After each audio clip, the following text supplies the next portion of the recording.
So I'm making this video to better explain the situation with the Ford. I have a 2018 F250, but I understand it's the same on the F150s as well.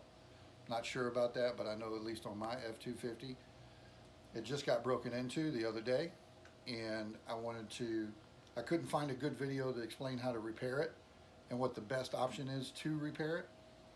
And so I went through all this work, and so I wanted to share it because I know on YouTube it saved my butt a couple of times or two. But basically, this is the door handle from the driver's side, okay? And what these thieves are doing now is, you can see in here, when you pull the handle open, on this escutcheon is where the hole is for the tumbler to come through. And that tumbler comes through to the keyhole like that. I'm not going to tell you what they do to break in your cars, but you could probably figure out what they do from there, right? So what I decided to do was, it seemed like even on my old F250 they had a way of getting in through the tumbler. So what I've done is I researched and looked at getting the driver's side handle and putting it on getting the passenger side handle and putting it on the driver's side, because that side doesn't have a keyhole or a hole for the tumbler that, entices them to bust in right there. So I looked it up, and it'll certainly work. What you'll need to do in that process is, when you go buy it from the dealership, it just comes black. So if your truck is a different color, which most of them are, not only do you have to buy it, you have to take it over to Paint and Body and have it painted as well. And so here's the new one that I bought and had painted, okay? And as you can tell, this is the passenger side. It has no hole for the keyhole at all. And it would be this way on the passenger side. But I determined if you just turn it around, it's the same handle. It is exactly the same handle, no matter what, just without the escutcheon, the hole in the escutcheon for the tumbler, okay? And you can see on the one that they broke into how that hole's there. Don't mind all this white silicone that I put in there, because I had to do something temporarily while I had that one painted. But the tumbler goes in there that way. But other than that, it is exactly the same. And so you just have it painted and replace it in your door, and now they don't have a way to bust in there. Could they always pry it and bust your door and break your windows?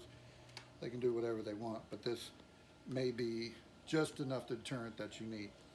So this video is going to show you how to get in there, how to take the door apart, how to replace this, and how to get it back going in this fashion. It's just a fix that I saw online. I saw somebody looking into it, and I decided I'd look into it a little deeper and wanted to make a little bit better video. So here we go. I'm going to show you how to fix it. So the tools that you're going to need to do this: a couple of 10mm wrenches, preferably one that ratchets, a 7mm and 10mm socket, and then some soft pry tools. Now, these are hard, but in some cases you can use a soft one to get the panels out. And when you take the panel off, so the first thing you can do is you need to pull this whole cover assembly here off. You pull this gray outer part of the handle out, and when you get that out, I already had it out, but to get it out, you pull it out. There's two screws right here. Then there's another panel right here that I pulled out earlier as well, and there's two screws right here. All of these are 7mm screws. And then you have two underneath the door panel to be backed out. And here's what they look like. They're just little 7mm black screws is what they are. So once you get that out, then you're gonna pull the door handle up, the door panel up out of the lock socket. This assembly has a wiring harness on the back that needs to be undone, and this one does too. If you can't get them undone, this one will push out through the back. And then there's a a cable for the handle here that you got to be real careful with not to break. And so I'm going to show you how that's done. Okay, so we got the screws out. There was one here too that I forgot to tell you, but these two, and then two down. And so when you take the door panel out, you want to pry it from the bottom, pull it out like so, and then pull it out of this lock knob right here. And if you look inside, you'll see what I'm talking about on the wiring harnesses. Okay, so inside of here you have these three wiring harnesses that go up to the window controls and the mirror control. To the window control, this is the mirror going in and out control. And then you have this other one that goes down here to the door latch control, okay? And I wish there was an easy way to tell you how to get them out, but you know, they each have their own little tabs. But seeing as you can't see it when you're down there, they're kind of hard to find, but you'll get to them and figure them out, how to get them out, okay? This is the door cable that's very sensitive, so be careful with this, but I'm gonna show you how to get that out. There's a little tab in here, right here, that has to be pushed down. And when that's pushed down, this whole assembly comes out like that. It's this little tab right here that has to be pushed down, okay? It's very sensitive. You can see I already broke it, but it just needs to be pushed down and now release the whole thing. And then the door panel will just come off, and you can go set that on the bench to be ready for your next move. All right, so once you got the door panel off, you got to get behind this plastic right here. And what you're gonna have to do is just pull it off of the mounting glue that's holding it best you can. The warmer it is outside, the better this works, without a doubt. And then when you put it back, you know, it's to seal it, so you just got to keep it sealed. For most of you, I know I'm just stating the obvious. But so what we want to do, once you're in here, back under here, there's the door panel, or the door handle, sorry. And you got a screw here, and you got another screw on top, which I'll show you when I'm putting the new one on. And then there's a wiring harness that goes right here that needs to be disconnected too. That's for your finger sensor on the door handle.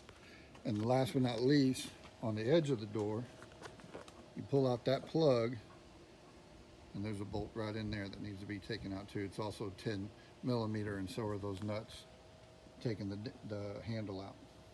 Okay, so once you got the two nuts out of this back side and the bolt out of this side, you can pull the handle out, pull that side out first, and then slide that out this way.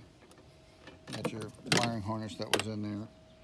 And then your door handle cable, which is relatively easy to get out. You just mash those tabs right there, get it to where you can get it. Mash those tabs and just pull it out the back like that. Pull that up and slide it out to the front of that thing. And then here's your door handle. You can see where I made the repair on it last time, but okay.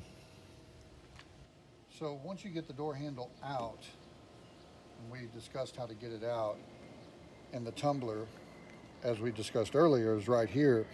There is a bar that comes down from here to work the door. Now, I don't necessarily want to show all that because some people with not good intentions would get some ideas. But basically, when you pull the door or you unlock the door, that handle comes up. When you put the new handle on, you need to disconnect that bar. It's just going to be rattling in there all the time. It may get caught up and it won't unlock your door. You'll see it come down. It's a real squiggly piece of stock, and to get it out, it's kind of tricky. It's you got to hook it in and out to get in there and get it out of there. But you need to take it out. And again, it's right here. It goes right down in here, and it hooks onto that tumbler that's right there. Okay? Okay, once we have the new handle on, the cable on, everything ready to go, one thing you got to remember is that now this door handle is flipped upside down from where the other one was. And so there's a tab right here on this side that this little thing fit into, when it's the other side around. So you got to bend that down. All I did was bend it down. I guess you could cut it as well. It's not going to really affect the stability because you got two bolts here and you got or two studs here and then a bolt here to hold it. So what we want to do is just put it back in, slide it in that side first, make sure your wiring harness is tucked in, line up your bolt holes, and you're just going to put it back in, lock it in there that way. Put this bolt in here, the two nuts from the other side, and that should be good to go. All the finger sensors should work just as they did before, no problem. And then basically you're just going to put it all back together exactly as we took it apart, right? No exceptions. You know, make sure the sealer's good, make sure there's no gaps in it like this, put everything back the way it was. So I hope this video was helpful. If it does, like and share. Appreciate it. Good luck to y'all.